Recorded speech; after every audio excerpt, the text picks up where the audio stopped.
السلام علیکم، آپ دیکھ رہے ہیں ہمارا یوٹیوب چینل اسپیکنگ فیکٹس۔ ہمارے چینل اسپیکنگ فیکٹس کو ضرور سبسکرائب کریں اور دوستوں میں شیئر کریں۔ اسلام کا سب سے پہلے جز یہ ہے کہ سب سے پہلے ہمیں یہ دیکھنا چاہیے کہ کون کون سے عمل اور کون سے عوامل یعنی کون سے ایسے کام ہیں جو دینوں کو صحیح ہونے کے بارے میں تحقیق اور جستجو کو ضروری سمجھتے ہیں، اور دین حق کو پہچاننا اور اس پر عمل کرنا کیوں ضروری ہے، اور ایک آزاد فکر و نظر کے حامل شخص کی عقل اس سلسلے میں تحقیق اور جستجو کو لازم اور ضروری شمار کرتی ہے اور اس کی مخالفت کو کسی بھی صورت میں قابل قبول نہیں کرتی۔ ایک انسان کے لیے ضروری ہے کہ وہ عقل کے مطابق تحقیق کرے نبوت اور رسالت کا دعویٰ کرنے والے واقعی اللہ کے بھیجے ہوئے پیغمبر تھے یا نہیں، اور اس تحقیق و جستجو کی تب تک کرنی چاہیے جب تک آپ اور آپ کا دل مطمئن نہ ہو جائے اور آپ کو اطمینان حاصل نہ ہو جائے کہ وہ سب کے سب جھوٹے تھے یا پھر حق پر تھے۔ اگر حق پر تھے تو ان کی تعلیمات کو سمجھتے ہوئے ان پر عمل کریں، کیونکہ انسان ذاتی طور پر ترقی کا طلبگار رہتا ہے اور یہ ترقی کامیابی کی کشش اس کو مطمئن اور سرشار کرتی ہے، یعنی بے حد خوش کرتی ہے، اور یہی ایک انسان کی کامیابی ہے۔ اگر انسان کو یہ معلوم ہو جائے کہ گزشتہ طویل تاریخ میں ایسے لوگ آئے ہیں جنہوں نے یہ دعویٰ کیا ہے کہ وہ خداوند عالم کی طرف اس لیے بھیجے گئے ہیں تاکہ انسانوں کو ہمیشہ اچھے اور نیکیوں سے اور نیک کاموں سے آگاہ کرتے رہیں، یعنی بتاتے رہیں، اور دوسری طرف اس بات کا بھی مشاہدہ ہے، یعنی دیکھ رہے ہیں کہ ناظرین لوگوں نے اپنے پیغام کو پہنچانے میں کوئی کوتاہی تو نہیں کی یا ہدایت انسانیت میں کوئی کوتاہی تو نہیں کی، اور ساتھ ہی مختلف مشکلات اور مسائل کا سامنا کیا ہے، یہاں تک کہ اپنی جانیں تک دے دی ہیں۔ عقل کا تقاضا یہی ہے کہ ناظرین لوگوں کے دعووں کو صحیح یا غلط ہونے کے بارے میں تحقیق جستجو کی جائے۔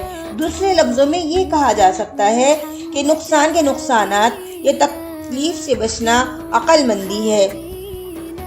اسلام دین ہے، مذہب نہیں، کیونکہ دین میں وسعت اور جامعیت پائی جاتی ہے، یعنی فراخ دلی۔ قرآن پاک نے کسی بھی جگہ اسلام کو مذہب نہیں بلکہ ہمیشہ دین ہی قرار دیا ہے، جیسا کہ ارشاد مبارک ہے، ان الدین عند اللہ الاسلام، بے شک دین اللہ کے نزدیک صرف اسلام ہی ہے، اور اسلام ہی وہ نظام حیات ہے جو کمال درجہ بہت ہی شان کے ساتھ بیک وقت دنیا آخرت کے لیے مکمل ہے۔ اس کے علاوہ جو بھی مذاہب ہیں وہ ایک فلسفہ ضرورت نظریہ تو ہو سکتے ہیں، دین نہیں، یعنی جہاں جتنی ضرورت ہو استعمال کرو اس کو دین نہیں کہتے، جبکہ دین اسلام کل ہے جس میں معیشت، سیاست بھی شامل ہے۔ معروف معنوں میں مذہب بندے اور خدا کے بیچ تعلق کا نام ہے، جیسے انسان کے دین اور دنیاوی معاملات شامل ہیں۔ اس لیے ارشاد فرمایا، الیوم اکملت لکم دینکم واتممت علیکم نعمتی ورضیت لکم الاسلام دینا، آج ہم نے تمہارے لیے دین کو مکمل کر دیا اور تمہارے لیے اسلام کو بطور دین مکمل کر دیا، یعنی مکمل نظام حیات کی حیثیت سے پسند کر لیا۔ ایمان کی 3 بنیادی آداب ہیں جن کے اوپر عمل کرنا مومن کے لیے ضروری ہے اور لازمی ہے۔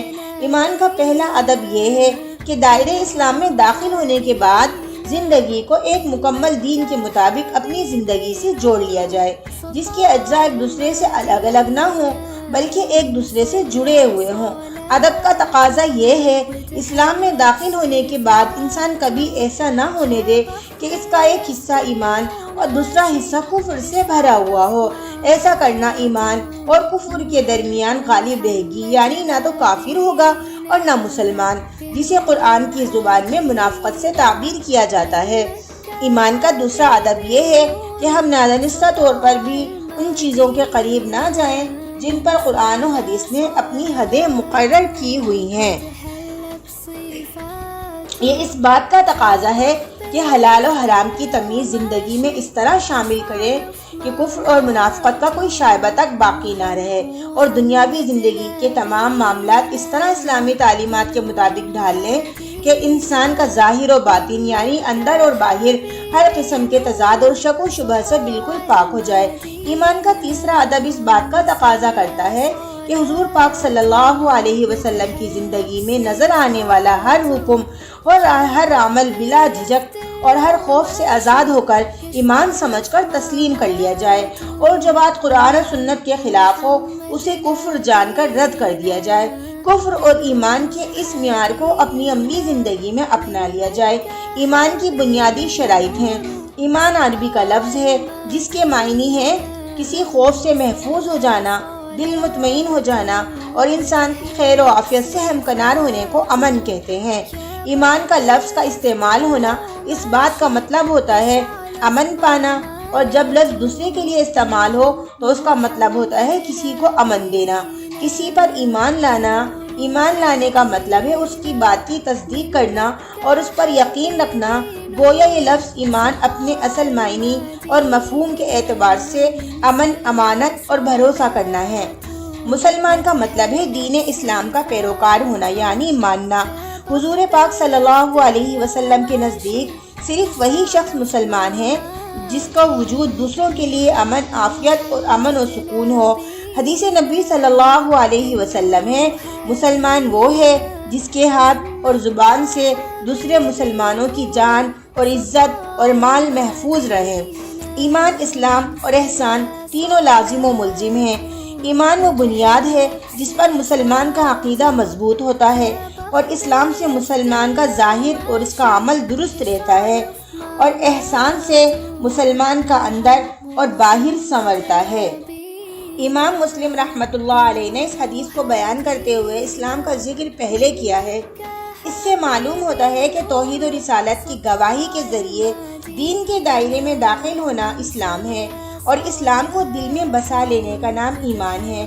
احسان کے ذریعے ایمان اور اسلام دونوں کے اثرات قلب و باطن، یعنی دل و دماغ کے درمیان اور جسم پر ہوتے ہیں۔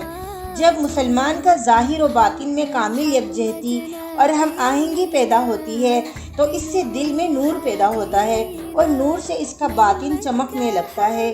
یعنی جب ایمان اور اسلام میں دل میں بس جاتے ہیں تو باطن کا نور بن جاتے ہیں۔ اس سے دل کی دنیا روحانی کیفیت میں بدل جاتی ہے۔ در حقیقت ایمان، اسلام اور احسان یہ سب ایک ہی سرچشمے اور ایک ہی مرکز سے تعلق رکھتے ہیں۔ یہ تینوں ایک دوسرے کی بقا، ترقی اور نشو و نما کے لیے لازم و ملزم ہیں، اور اگر ان میں سے ایک بھی نظر انداز ہو جائے تو دوسرے کا وجود بگاڑ کا شکار ہو کر کمال سے محروم ہو جائے گا۔ گویا ان میں سے ہر ایک دوسرے کے بغیر ادھورا ہے۔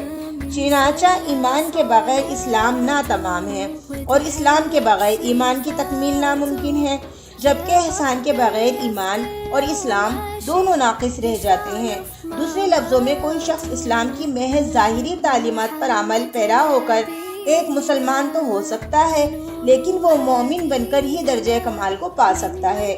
ضرورت اس بات کی ہے کہ ایک طرف ایمان کے تقاضے پامال نہ ہونے پائیں، دوسری طرف اسلام کے بنیادی اصولوں پر بھی عمل میں سستی اور کوتاہی واقع نہ ہونے پائے۔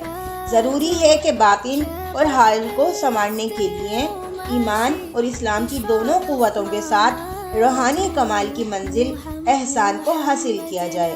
حضرت حارث بن مالک انصاری رضی اللہ عنہ روایت کرتے ہیں کہ وہ حضور نبی کریم صلی اللہ علیہ وسلم کے پاس سے گزرے تو آپ صلی اللہ علیہ وسلم نے ان سے پوچھا، اے حارث، سناؤ تم نے صبح کیسے کی؟ انہوں نے عرض کیا، یا رسول اللہ صلی اللہ علیہ وسلم، میں نے ایمان کی حقیقت کو پاتے ہوئے صبح کی۔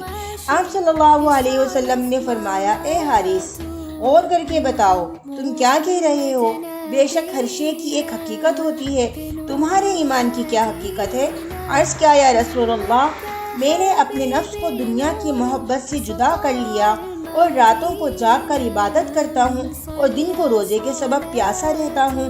گویا میں اپنے رب کے عرش کو اپنی آنکھوں سے دیکھتا ہوں، اور مجھے ایسا لگتا ہے جیسے جنتی ایک دوسرے کی زیارت کرتے جا رہے ہیں، اور دوزخیوں کو اس حالت میں دیکھتا ہوں کہ وہ ایک دوسرے پر گر رہے ہیں۔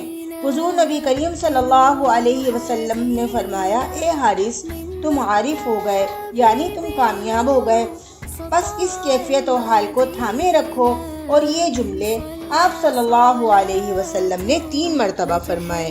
محمد نبینا بنور هدينا من مكة حبيبي نور سطاع